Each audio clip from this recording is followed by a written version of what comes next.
Thanks everybody for coming. And over the last couple of weeks, I've been asked by some, why do we even need to redefine radio? Well, as Ed said, with over 91% of the UK population spending over 20 hours a week listening to the radio, the industry, in the ears of consumers, has never been in better shape. At Absolute Radio in 2011, we also achieved a 10-year record audience high and a year-end revenue up almost 20% that bust the market. Consumers have already redefined the way in which they enjoy radio, with over 44% of them not using AM or FM at some point in the week to listen to one of their stations. But the economic realities are slightly less positive. Commercial radio revenue, although up year on year, is still behind where it was in 2007. And BBC Radio, as I'm sure we'll hear later, has also had to deliver double-digit decline in core funding for some of its BBC services over the next 5 years. The other redefinition is the fast-evolving desire from brands, agencies and advertisers to better understand the changing digital economy and what it means to the marketing mix. We in commercial radio need to ensure we continue to stay a relevant part of that Marcom strategy for hopefully obvious reasons.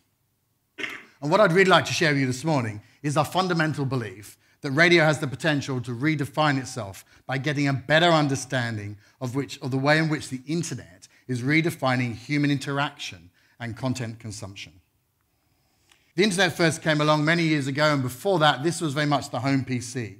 Between 1995, probably in the home by 1998, for the first many years, it's been a silent medium.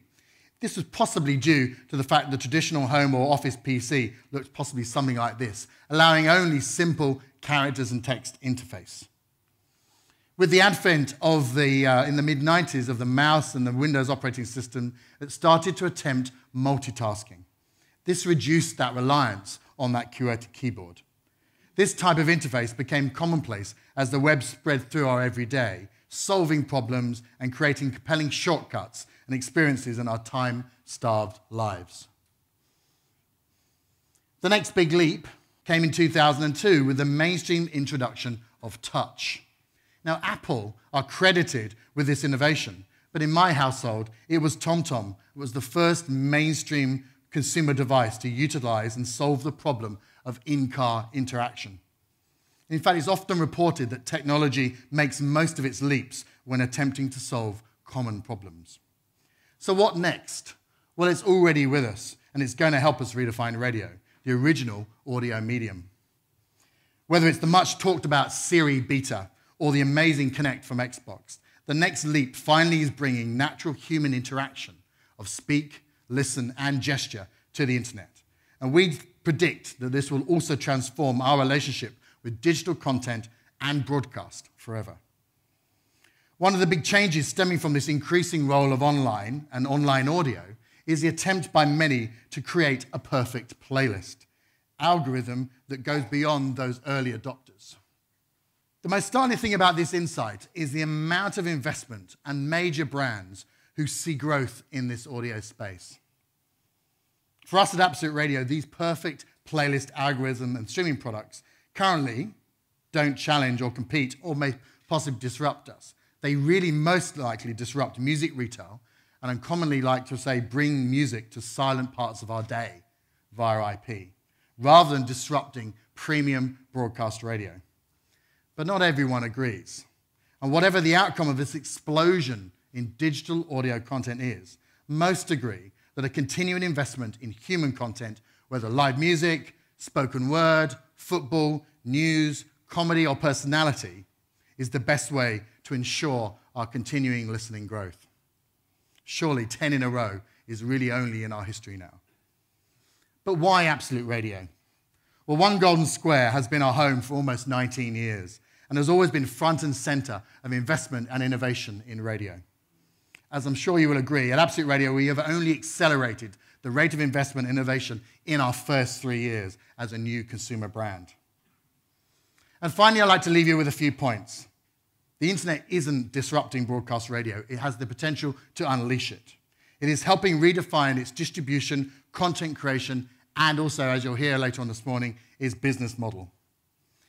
SoundCloud, Alexander from SoundCloud recently said the internet has been on mute for most of its first 17 years. I really like that, the internet being on mute. but it's no longer. And as Ed said, radio has always been the medium that's been most commonly consumed whilst doing something else. Whether that something else is driving, cooking, relaxing, washing, or working. In the digital economy, that doing something else is being online. The internet is helping redefine radio, and one of the reasons for that is you can't close your ears.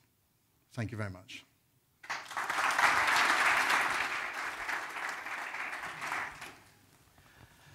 Why should people in the room care about whether radio redefines itself when there are so many other options for, say, in a marketing sense, there are very, very targeted options that people have?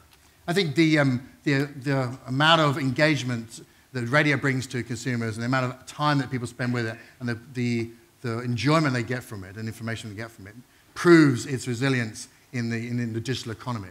And in terms of caring about how that can help other people grow their businesses, well, marketing is an absolutely essential part of most people's businesses. And that whole holy grail of marketing about, well, what part of my marketing isn't working is about wastage. And what the internet provides and what internet provides broadcast radio is to improve that level of targeting, accountability, and return on investment for those brands by working with a business that actually helps redefine its targeting of commercials as well. So that's why people should care, because broadcast radio can help other brands grow their business. So old media like television or radio or whatever, I mean, wastage is probably the biggest negative factor with them now. Do you feel it's something that the radio industry has shown any appetite for catching up with? I think we do more than most. I mean, our broadcast metrics, whether it's Radar or Jet or the RAB and all of the post-campaign work that we do in radio, in relation to the investment that we take from brands, the investment we put into research and accountability, I think is second to none in the media industry. But we can do more. And that lead that we have over other broadcast business, with all of that accountability, we shouldn't sit on our laurels. We need to take that to the next stage with the benefits and the opportunities that IP can deliver for us. Do you feel that radio has lagged behind to some extent, though, in terms of digital, and it's playing catch-up? I think if you look at the wider industry of the world, I think the simplicity of radio, the ease of access, the fact that it just works, is that sometimes can be relied on a little bit too much in terms of wanting to look and reinvent and redefine. So, and also a lot of the experiments of redefinition in the past have possibly underestimated that ease of access and that ease of use. So I wouldn't say that we've necessarily lagged behind, but I think that we've possibly taken some wrong turnings and not understood how it's about broadcasting one-to-many and advertising one-to-one. It feels like the mantra for every single industry is, we're digital, we're future-proof. And you've spoken of a passion for radio, certainly in those terms. But can you think of specifics, rather than just sort of broad thinking? You think of a specific example of digital engagement where you think it's worked well on radio, be it the BBC or the commercial sector? I do. I think a great example of that was the recent saving of the BBC Network 6 Music. I mean, I thought the irony of picking up a Daily Mail newspaper and talking about the death of digital radio and the challenges there, and then in the same paper or in the same owner's publication talking about the outrageous, how could you deny this digital service of this radio station from people, not connecting the fact that this was only delivered to these people digitally. So you've got the passion of an incredibly well-focused product that's radio, and then the fact that that engagement can actually transform a decision about investment. And that was a classic example for me of how important radio is. It's, in the BBC's portfolio of services, it's a relatively modest audience, but my goodness, were they passionate, and did we all get involved in that debate. Great. Thank you. Clive Dickens. Thank you.